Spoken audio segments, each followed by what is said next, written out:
Olá, meu nome é Felipe Martins de Oliveira e você está ouvindo a série Espiritualidade para Todos os Dias.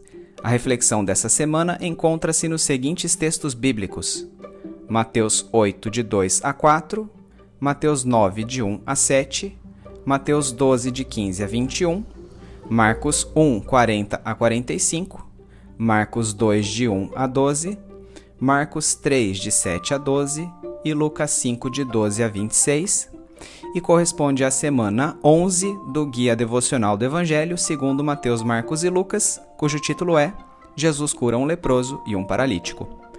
Vamos à leitura dos textos bíblicos. Mateus 8, de 2 a 4. Um leproso, aproximando-se, adorou-o de joelhos e disse: Senhor, se quiseres, podes purificar-me. Jesus estendeu a mão, tocou nele e disse: Quero, seja purificado. Imediatamente ele foi purificado da lepra. Em seguida, Jesus lhe disse: Olhe, não conte isso a ninguém, mas vá mostrar-se ao sacerdote e apresente a oferta que Moisés ordenou, para que sirva de testemunho. Mateus 9, de 1 a 7. Entrando Jesus num barco, atravessou o mar e foi para sua cidade. Alguns homens trouxeram-lhe um paralítico deitado em sua maca. Vendo a fé que eles tinham, Jesus disse ao paralítico: Tenha bom ânimo, filho, os seus pecados estão perdoados. Diante disso, alguns mestres da lei disseram a si mesmos: Este homem está blasfemando. Conhecendo Jesus seus pensamentos, disse-lhes: Por que vocês pensam maldosamente em seu coração? Que é mais fácil dizer: Os seus pecados estão perdoados, ou levante-se e ande. Mas para que vocês saibam que o Filho do Homem tem na terra autoridade para perdoar pecados, disse ao paralítico: Levante-se, pegue a sua maca e vá para casa. Ele se levantou e foi. Vendo isso, a multidão ficou cheia de temor e glorificou a Deus, que dera tal autoridade aos homens. Mateus 12, de 15 a 21. Sabendo disso, Jesus retirou-se daquele lugar. Muitos o seguiram, e ele curou todos os doentes que havia entre eles, advertindo-os que não dissessem quem ele era. Isso aconteceu para se cumprir o que fora dito por meio do profeta Isaías: Eis o meu servo, a quem escolhi, o meu amado, em quem tenho prazer. Porei sobre ele o meu espírito, e ele anunciará justiça às nações. Não discutirá nem gritará, ninguém ouvirá sua voz nas ruas.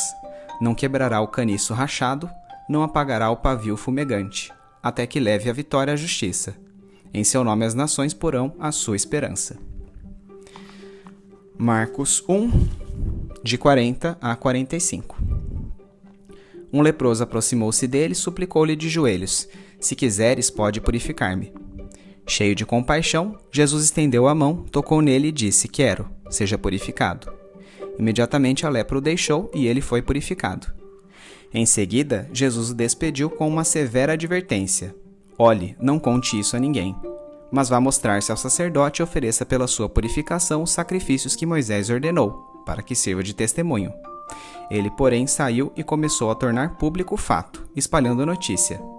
Por isso, Jesus não podia mais entrar publicamente em nenhuma cidade, mas ficava fora, em lugares solitários. Todavia, assim mesmo vinha a ele gente de todas as partes. Marcos 2, de 1 a 11. Poucos dias depois, tendo Jesus entrado novamente em Cafarnaum, o povo ouviu falar que ele estava em casa. Então muita gente se reuniu ali, de forma que não havia lugar nem junto à porta, e ele lhes pregava a palavra. Vieram alguns homens trazendo-lhe um paralítico carregado por 4 deles. Não podendo levá-lo até Jesus por causa da multidão, removeram parte da cobertura do lugar onde Jesus estava, e pela abertura do teto baixaram a maca em que estava deitado o paralítico. Vendo a fé que eles tinham, Jesus disse ao paralítico: Filho, os seus pecados estão perdoados. Estavam sentados ali alguns mestres da lei, raciocinando em seu íntimo: Por que este homem fala assim? Está blasfemando. Quem pode perdoar pecados a não ser somente Deus? Jesus percebeu logo em seu espírito que era isso que eles estavam pensando e lhes disse: Por que vocês estão remoendo essas coisas em seu coração? Que é mais fácil dizer ao paralítico: Seus pecados estão perdoados, ou levante-se, pegue sua maca e ande. Mas para que vocês saibam que o Filho do Homem tem na terra autoridade para perdoar pecados, disse ao paralítico: Eu lhe digo, levante-se, pegue sua maca e vá para casa. Ele se levantou, pegou a maca e saiu à vista de todos, que atônitos glorificaram a Deus, dizendo: Nunca vimos nada igual. Marcos 3, de 7 a 12. Jesus retirou-se com os seus discípulos para o mar, e uma grande multidão vinda da Galiléia o seguia. Quando ouviram a respeito de tudo o que ele estava fazendo, muitas pessoas procedentes da Judéia, de Jerusalém, da Idumeia, das regiões do outro lado do Jordão e dos arredores de Tiro e Sidom foram atrás dele. Por causa da multidão, ele disse aos discípulos que lhe preparassem um pequeno barco, para evitar que o comprimissem, pois ele havia curado a muitos, de modo que os que sofriam de doenças ficavam se empurrando para conseguir tocar nele. Sempre que os espíritos imundos o viam, prostravam-se diante dele e gritavam: Tu és o Filho de Deus. Mas ele lhes dava ordens severas para que não dissessem quem ele era. Lucas 5, de 12 a 26. Estando Jesus numa das cidades, passou um homem coberto de lepra. Quando viu Jesus, prostrou-se rosto em terra e rogou-lhe: Se quiseres, podes purificar-me. Jesus estendeu a mão e tocou nele, dizendo: Quero, seja purificado. Imediatamente a lepra o deixou. Então Jesus lhe ordenou: Não conte isso a ninguém, mas vá mostrar-se ao sacerdote e ofereça pela sua purificação os sacrifícios que Moisés ordenou, para que sirva de testemunho. Todavia, as notícias a respeito dele se espalhavam ainda mais, de forma que multidões vinham para ouvi-lo e para serem curadas de suas doenças. Mas Jesus retirava-se para lugares solitários e orava. Certo dia, quando ele ensinava, estavam sentados ali fariseus e mestres da lei, procedentes de todos os povoados da Galiléia, da Judéia e de Jerusalém. E o poder do Senhor estava com ele para curar os doentes. Vieram alguns homens trazendo um paralítico numa maca e tentaram fazê-lo entrar na casa para colocá-lo diante de Jesus. Não conseguindo fazer isso por causa da multidão, subiram ao terraço e o baixaram em sua maca através de uma abertura até o meio da multidão, bem em frente de Jesus. Vendo a fé que eles tinham, Jesus disse: Homem, os seus pecados estão perdoados. Os fariseus e os mestres da lei começaram a pensar: Quem é esse que blasfema? Quem pode perdoar pecados a não ser somente Deus? Jesus, sabendo o que eles estavam pensando, perguntou: Por que vocês estão pensando assim? Que é mais fácil dizer: Os seus pecados estão perdoados, ou levante-se e ande? Mas para que vocês saibam que o Filho do Homem tem na terra autoridade para perdoar pecados, disse ao paralítico: Eu lhe digo, levante-se, pegue sua maca e vá para casa. Imediatamente ele se levantou na frente deles, pegou a maca em que estivera deitado e foi para casa louvando a Deus. Todos ficaram atônitos e glorificavam a Deus e, cheios de temor, diziam: Hoje vimos coisas extraordinárias.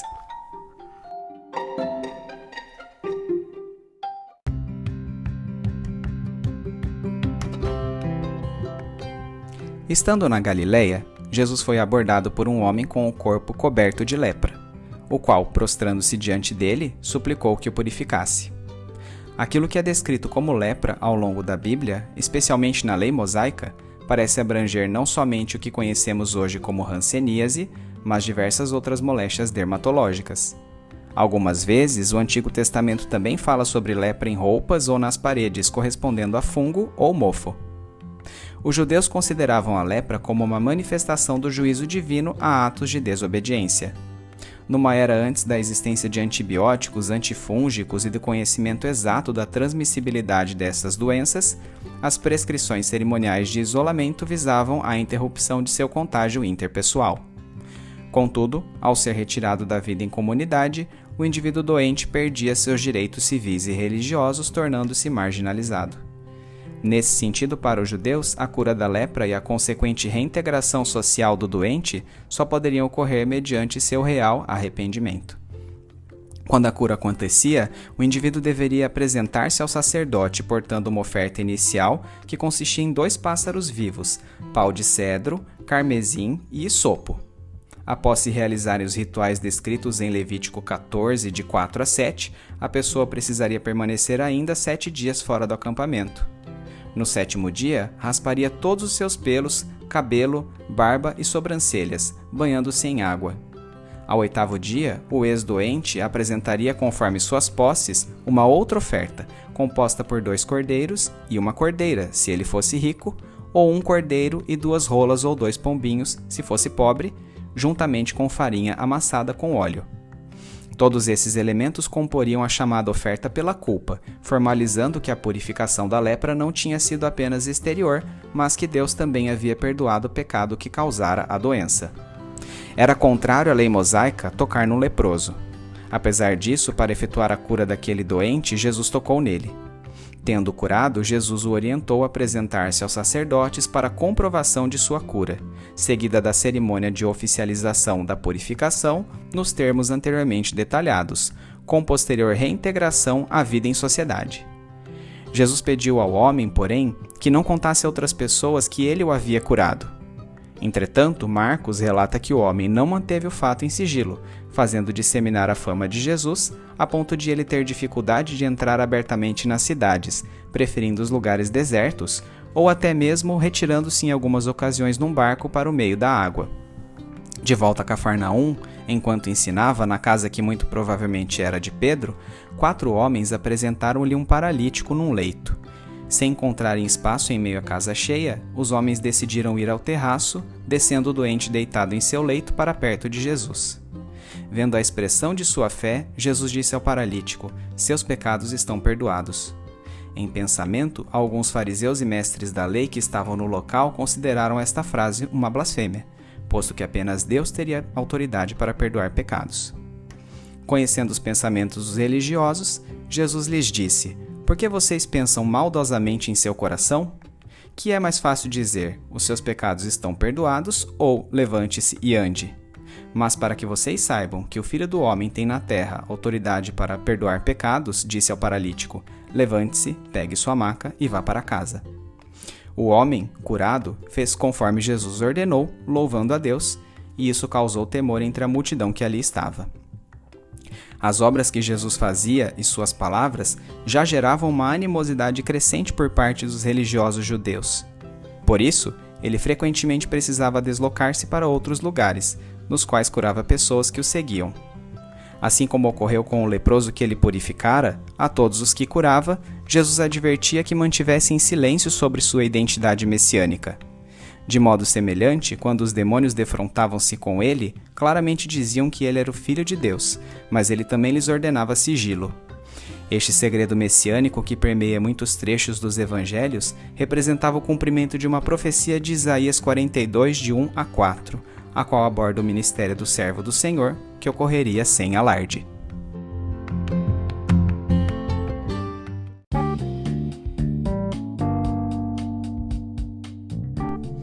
Aplicação prática. Embora Jesus desvinculasse a ocorrência de doenças como punição pelos pecados, sabia que esta relação estava bastante arraigada na cultura judaica. Se Jesus apenas curasse aos doentes sem perdoar-lhes os pecados, traria um enfoque sensacionalista à sua missão, que estaria descontextualizada da lei mosaica. Por outro lado, se apenas proclamasse o perdão aos pecados, sem fornecer nenhuma prova concreta de sua autoridade para isso, dificilmente seria ouvido. Dessa forma, a manifestação de poder para curar era a confirmação visível da prerrogativa do Messias, o Filho do Homem, para perdoar pecados, e, em última análise, de sua natureza divina. Jesus poderia muito bem ter vindo à Terra em juízo e com demonstrações de força e poder, mas tratou os seres humanos com gentileza, entendendo suas mazelas. Não foi contencioso nem exibicionista. Não agiu como agitador político bradando pelas ruas. Aproximou-se dos cerimonialmente impuros, comeu com párias da sociedade e demonstrou amor a todos os que os religiosos judeus repeliam de sua presença. Entendeu que, como uma cana quebrada sobre cuja haste partida um golpe qualquer seria fatal, ou como um pavio tremulando que seria apagado pelo mínimo sopro, assim o povo para o qual vier estava sobrecarregado pelo fardo da religião judaica e pela opressão dominadora romana. Por isso, identificou-se com os seres humanos e executou seus milagres movido pela compaixão e empatia por eles.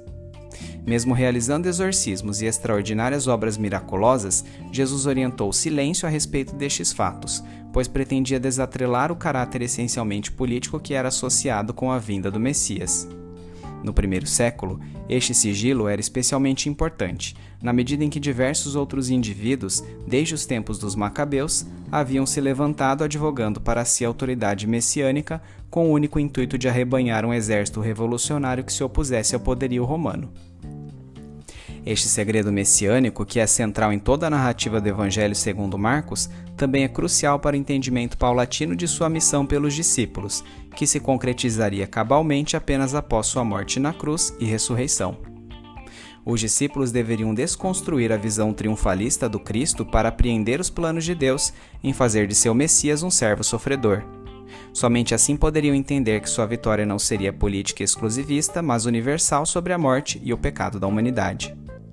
Ao contrário da concepção daquela época, Jesus não viera para beneficiar exclusivamente aos judeus, o que para eles significaria a libertação da opressão romana. Jesus viera para toda a humanidade, constituindo esperança de justiça para todas as nações. Na obra O Drama das Escrituras, Craig Bartholomew e Michael Gorin explicam a respeito deste fato, enfocando também o já abordado segredo messiânico. A palavra grega Christus, Cristo, traduz a palavra hebraica Messias, o ungido. Na época do Antigo Testamento, certas pessoas eram ungidas com óleo para assumir algum ofício especial, o de sacerdote, Arão, rei, Davi ou profeta, Eliseu. A unção significava que essa pessoa era especialmente escolhida e preparada por Deus para executar a tarefa designada. Durante o período intertestamentário, o termo Messias ou Cristo era usado profeticamente com o título do personagem ou dos personagens a quem Deus designaria para restaurar seu governo e inaugurar seu reino. O título muitas vezes assumia conotações políticas e militares, mas as compreensões populares do que o ungido é e do que Deus o chama para fazer não são adequadas. Por isso, Jesus adverte os discípulos a não dizerem a ninguém quem ele é. Quando Jesus lhes diz claramente que logo será crucificado, Pedro começa a discutir com ele, dizendo que ele deve estar enganado. O Cristo não pode sofrer uma morte tão vergonhosa. Jesus silencia Pedro, repreendendo duramente, pois ele e os outros discípulos ainda não compreenderam a verdade e não conseguem entender a necessidade da cruz. Jesus precisa morrer. Só quando tiverem experimentado a glória ressurreta de Jesus, eles perceberão o significado de Jesus ser o Cristo. A morte e a ressurreição de Jesus fizeram dele a oferta perfeita pela culpa. Ele concentrou neste ato todos os atributos do ungido Messias, profeta, rei e sacerdote. Agindo assim, ele levou sobre si nossas iniquidades, as quais pela concepção judaica causavam doenças nos homens. Sua maior cura foi a redenção universal dos homens. Por meio dele, podemos chegar diretamente ao trono de Deus pela graça, sem intermediários, ofícios ou hierarquia religiosa. Uma vez que entendemos que o caráter messiânico de Jesus está necessariamente atrelado ao seu sofrimento, para nele cumprir cabalmente o amor e a justiça de Deus, o segredo messiânico deve se converter em anunciação diligente, para que outros também cheguem ao conhecimento da salvação que existe somente nele.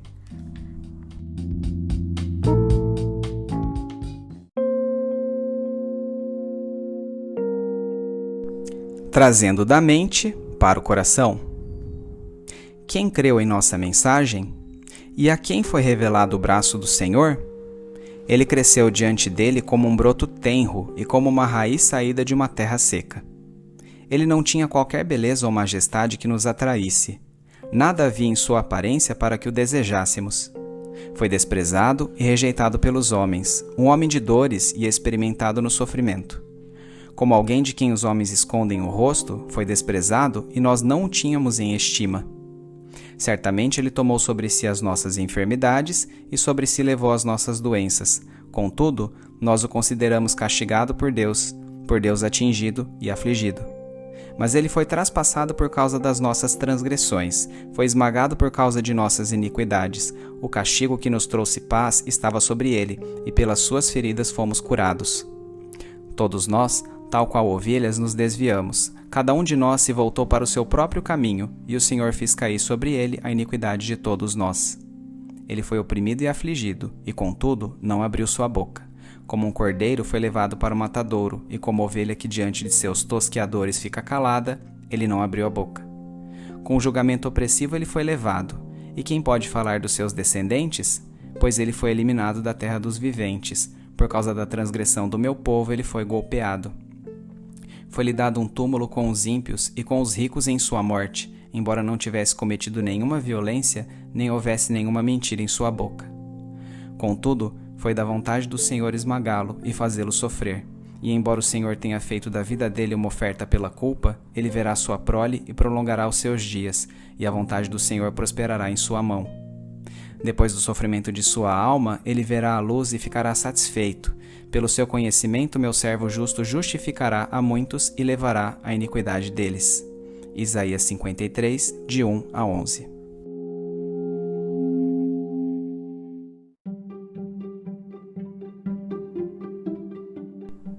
Medite mais sobre este texto ao longo da semana.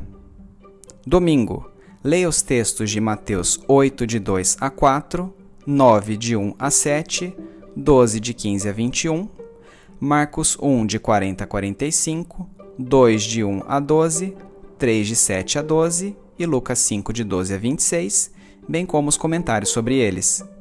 Segunda-feira, descreva o que o Antigo Testamento define como lepra. Para os judeus, qual era a causa da lepra e quais eram suas consequências para o portador da doença? Terça-feira, relembre sumariamente os rituais envolvidos na chamada oferta pela culpa, que deveriam ser realizados quando o indivíduo tivesse recebido a cura da moléstia, conforme descreve Levítico 14, de 4 a 32. Qual o significado para o povo judeu de todos estes rituais? Quarta-feira, recorde as circunstâncias da cura do paralítico por Jesus. Qual a finalidade central desta cura realizada por Jesus, isto é, que princípio ele queria deixar explícito? Quinta-feira, porque Jesus preconizou que os indivíduos curados por ele mantivessem em sigilo o chamado segredo messiânico? Sexta-feira, assim como os primeiros discípulos, a cultura gospel da atualidade também precisa desconstruir a concepção triunfalista do Cristo para apreender os planos de Deus em fazer de seu Messias um servo sofredor. Entender os propósitos de Deus no sofrimento de seu Filho faz com que entendamos seus planos para o nosso sofrimento pessoal. Nesse sentido, qual tem sido sua postura diante das adversidades que você enfrenta? Sábado, quais as implicações práticas dos textos de Mateus 8, de 2 a 4, 9, de 1 a 7, 12, de 15 a 21, Marcos 1, de 40 a 45, 2, de 1 a 12, 3, de 7 a 12 e Lucas 5, de 12 a 26 para a sua vida?